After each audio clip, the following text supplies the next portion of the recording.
Life, death, and purpose. See, 250,000 deaths. We're afraid of our well-being. We may have attended a funeral. We may have heard our neighbor passed away.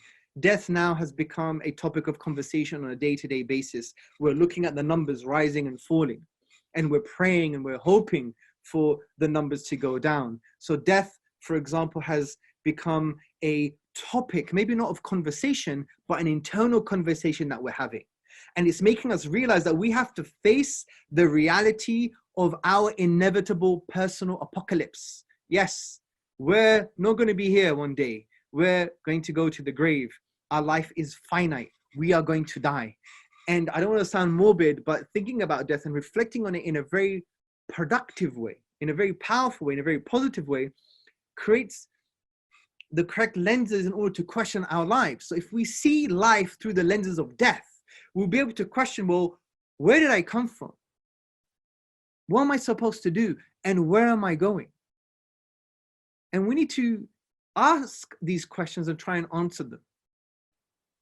And from the perspective of death, the Quran eloquently says in chapter 3, verse 185, every soul is going to taste death. Every soul is going to taste death. So thinking about death as a reality would make us question our lives. Well, what am I supposed to do here? What is it really all about? What's the point, right? What is the point? Where am I going? Where are you going, right? So this makes us think about purpose. So let's now quickly try and rationalize, is it rational to believe that there is an ultimate purpose? Now, when we talk about ultimate purpose, we're talking about that there is an intention for our existence, an objective for our existence. So is it rational to believe that we have a purpose? Well, I want to highlight something very important for you to understand and for you to share it with others as well. Human beings are purpose-driven creatures. When we try and speak to someone on the phone, it's for a purpose.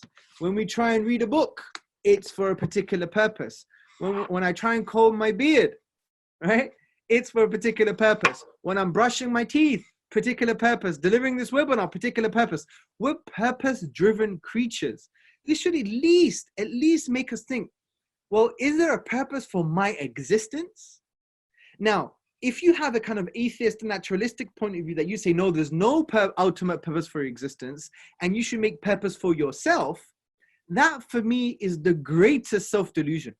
It's a great self-delusion. You're saying, I'm going to attribute purpose for my life. I want to be a doctor, engineer. I want to get married. I want to have kids. I want to save the world. But the basis for your existence, it's meaningless and pointless and has no purpose. This is delusional. It's delusional. It's equivalent logically of saying, let's pretend to have purpose. No different from children playing in the playground or playing at home when they're pretending to be doctors and nurses or robbers and police, cops and robbers, yeah? It was no different from that. It's pretend, it's play. It's play.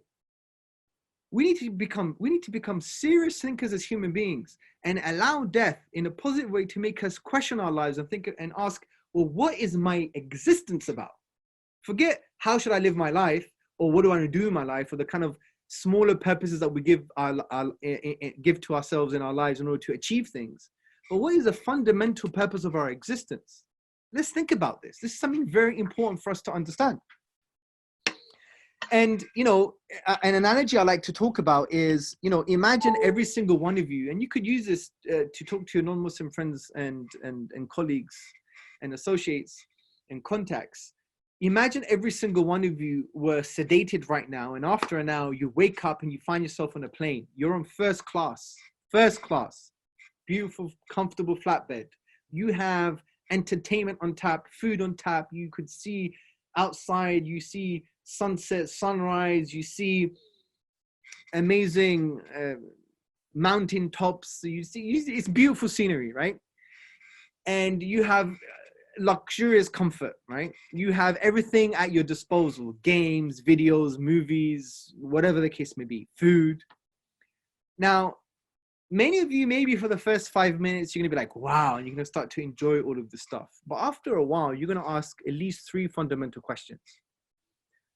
How did I get on the plane? What am I supposed to do on the plane? Where is the plane headed to? if you can't get these questions answered, are you going to be happy?